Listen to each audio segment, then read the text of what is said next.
Today's internet is absolutely bursting with videos on how to visualize to get what you want, which is completely and perfectly fine. I'm just going to make an update video that I did about 3 or 4 years ago. I don't remember, but I had a lot of engagement on it as well as in private about aphantasia, which is people who struggle to or simply cannot form mental pictures, like mental images. So they can maybe, see like this is a lock, but then to recreate it mentally is a struggle. Okay. It doesn't come out the same or it's not really fully focused. Okay. And the issue when we discuss things like visualization to manifest is even though I don't have that, I don't use visualization. Okay. Every time I've tried, nothing happens. So what's interesting is I always thought, okay, I'm going to make an update to this because there's another way that you can do it. You basically have to imbue everything with feeling. The feeling is the secret, as Neville Goddard says. And so today I will be using Neville Goddard's book, Five Lessons, and we will be discussing, I think it's chapter 3 or 4, but lesson three. Okay, thinking fourth dimensionally. And I'm going to give you a story out of my own life where I had an encounter with a very lovely friend of mine and explain this to you. So basically, when people say you have to visualize, like in the movie The Secret is really funny to people who are in this type of work because the secret tells you everything but the secret itself. Okay, so that's why there were some issues with the woman who wrote the book and whatever, because she didn't actually tell you what the secret was. Okay, the secret, which I think she made into a second book called The Power, was your feelings. You have to imbue the thing that you want with emotion. That's how you get momentum and traction. Okay, and then you turn it into a habit, then it has no choice but to enter your world.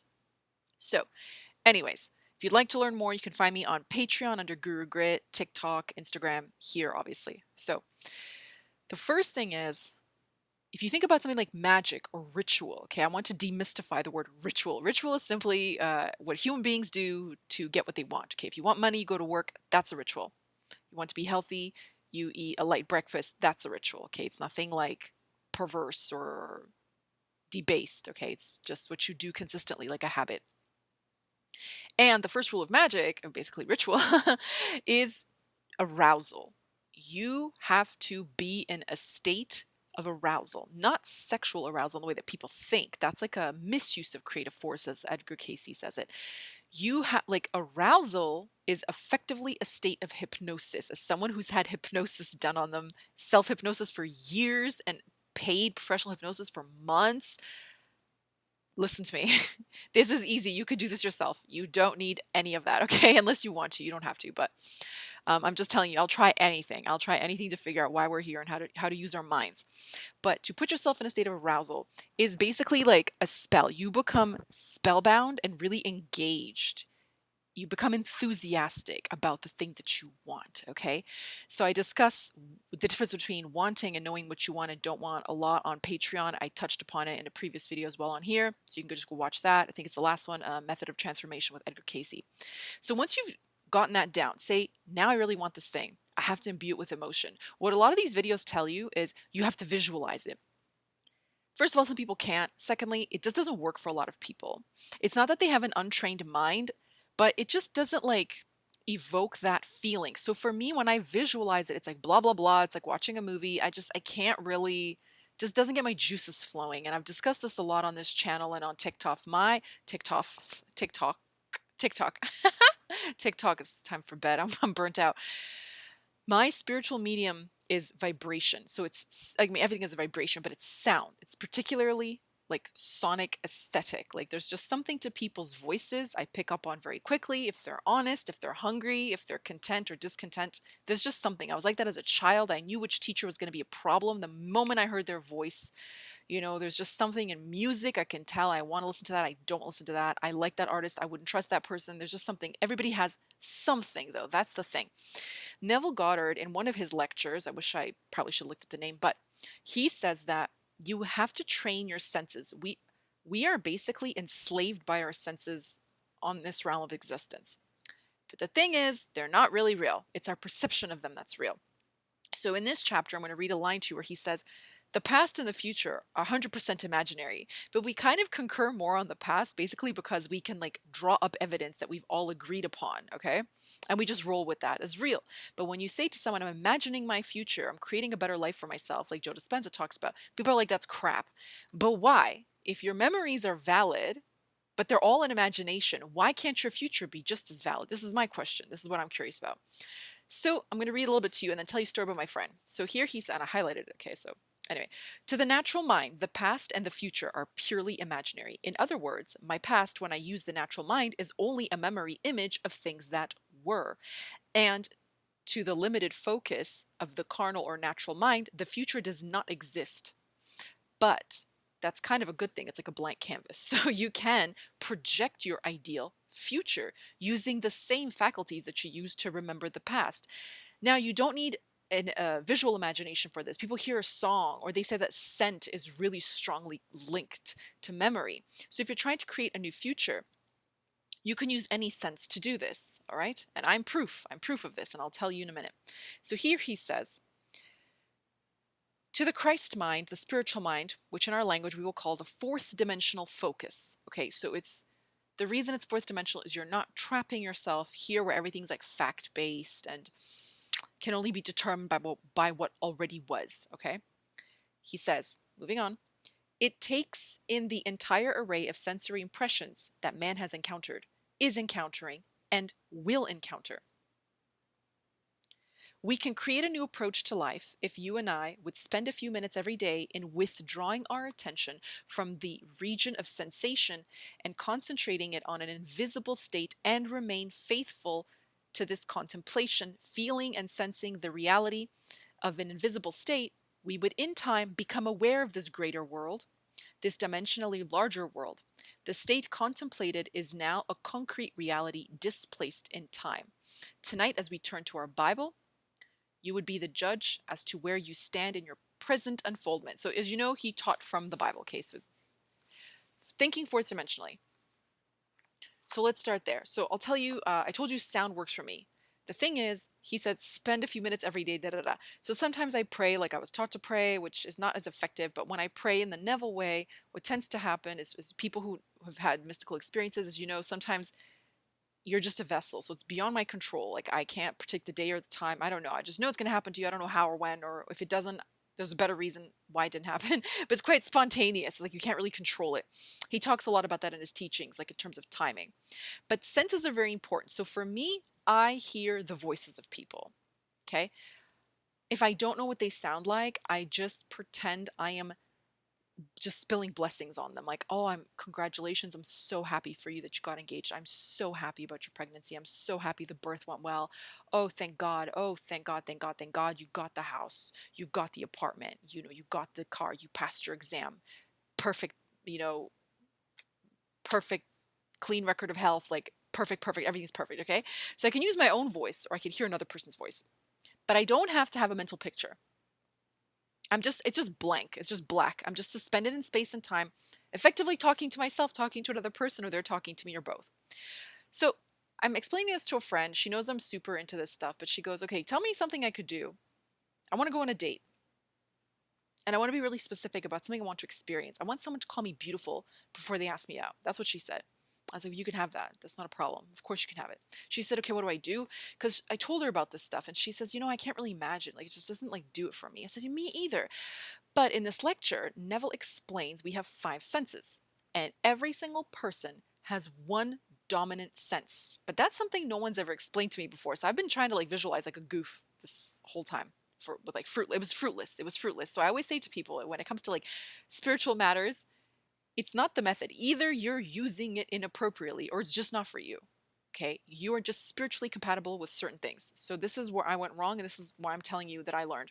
So I said to her, what sense makes the most sense for you? You will know it right away. It could be sight, it could be smell, it could be taste. What is it? I told her mine was sound. I gave her 5 examples of how I'm able to do this. She said, it's easy. Mine's touch. I know right away mine's touch. I said Neville's was touch, actually. Neville would, visualize going into a room. He would talk about like feeling an apple or a tennis ball until it became so real, or like feeling his feet sinking into a carpet in someone else's house, or like grabbing a chair. And then he would actually appear to people. And they would think they're going crazy because he's like, oh my God, he's in New York. How is he appearing to me in Barbados? But he could do it.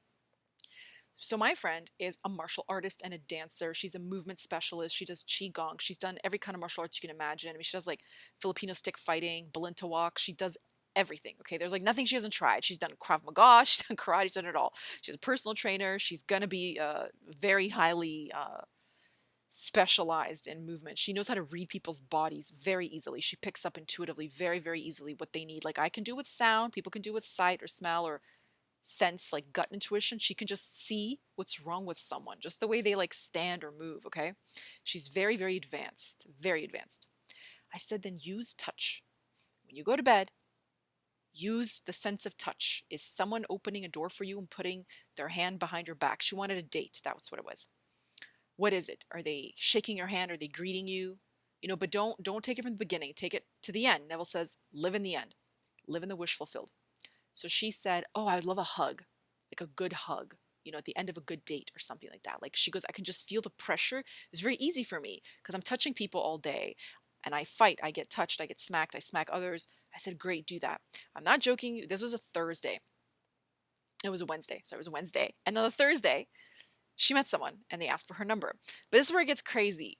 It was 3 people in 1 week. So first crack out of the box, not that bad, okay? And this is the best part, okay? Like people in their 40s, like we know, like there's nothing to do with online. This was all in the wild. This was all in the wild. So for her, first crack out of the box was a huge success, okay? So I was like, wow, this is incredible. And she got exactly what she wanted. Somebody leaned in really intent, like sincerely. They weren't like being creepy or schmoozy. And they said, you're really beautiful. You are a very beautiful woman. Thank you for giving me your number, blah, blah, blah. You're just so beautiful. I can't wait to take you out. And she goes, it's exactly like what I wanted someone to say to me. But she did it through her sense, which was touch, okay? So the feeling is a secret. You don't actually have to have a mental image and like picture. You can just feel what that would feel like. And for some reason, sometimes I just feel words are very helpful. Okay. So affirmations also don't work if you don't have emotion behind it. That's why it's like they call it like automatism. You're just like mindlessly like, I am rich, I am wealthy, I have money, blah, blah, blah, blah, blah. It's like you don't feel anything. But let's say like somebody wants to be a mother. What does that mean to you? Or you want to be a father. What does that mean to you? Does it give you stability, security, purpose, love? What certainty? There's certainties in life. Are you one of those people? Is that what that represents to you? What does family represent to you? So you can evoke emotion from words, writing them, especially pen and paper, hearing them, saying them to yourself, thinking about, contemplating on these things. But the bottom line is basically you pick the thing that works best for you. And then you just hit it with a lot of feeling. But there was a sentence in there when he says, remain faithful. So stay in faith. That means if like my friend, if you didn't have success the next day or the first week, and I think that's beginner's luck, you have zero resistance. When you don't resist it, it's much easier for it to come like finding you. You have to keep going. So if you had 3 poor first dates, or they were nice people, but like say they weren't your like type, or you didn't end up with them, you still keep the practice going. You still persist in the wish. He says you persist in the wish fulfilled. So it doesn't really matter how you do it. It's the how that's important here, is that the hopefulness is that you don't give up, that you're persistent. Okay, so it doesn't have to be sight. It can be sound. It can be smell. Sometimes people, he even said I think he said his brother he said the only thing he cared about was money. He used the law. He understood my teachings. He was a very successful businessman, but he said he could smell money. He knew money had a distinct odor. He said, and it does. It doesn't smell like anything else in the world. And that's actually true from childhood till today. I could find old bills or new bills. Money has a particular smell, regardless of currency, And he's like, you could just like smell money. And he gave the example in one of his lectures, a woman who wanted flowers, so she imagined roses. I think it was roses. And when she got to her hotel room, the entire floor smelled of roses. You could use taste. Are you eating food on your honeymoon? Are you kissing someone? Did you buy a new, face product that's like luxurious to indicate that you received a promotion? Like, did you treat yourself to dinner? Did you buy a $600 bottle of scotch or wine? Use taste. If you normally get, poor health or allergic reactions to something or mouth sores, use your sense of taste to say, oh, this is wonderful. I feel great. I'm eating the things that are good for me. I'm eating things I respond well to. Okay. You train yourself basically to expect things to go well for you. You're going to dominate your circumstances out of habit because we're enslaved by our senses by habit anyway. We just accept it as reality by default. But you can consciously rewire that intentionally. You don't have to live by default. Good things can happen by default, but it's like spastic. You never know what's going to happen, okay? It's too unpredictable. So it's good to actually practice and see what works for you. If nothing else, just try writing things down, like telling stories and getting really excited about them, okay?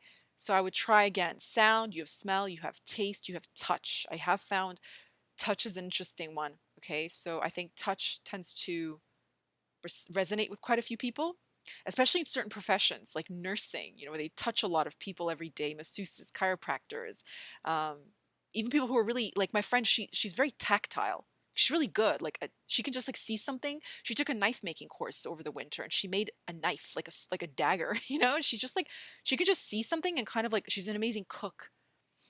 Fashion, really good at clothes. She can kind of like see them and touch them and know if they're going to appeal to her and suit her. But everybody has something. Everybody on the planet has something, okay? God gave us all a talent and a way to build an enjoyable life, okay? So you might as well try it. It costs nothing. Give it a go. Give it like 3 weeks and see if it works. So try if visualization, also for me, no offense to anybody that does work for, just for me, it's feeling really boring. Like I feel like, oh, I have to think of a scene. I have to do it feels like homework. I don't know. I'm just like over it. I'm burnt out from trying. So pick the thing that works for you and I hope it goes well. And thank you all so much for your private messages and public ones too. But I've learned so much. Like I was completely ignorant about this 3 4 years ago, and I feel like you've taught me so much. So I'm getting emotional, but I'm really grateful to you. So thank you so much for being so humane and human beings sharing their stories with me. I appreciate you. And yes, thank you for listening, and I'll be back with more Neville and other such things. Okay. I love you, and bye for now. Ciao.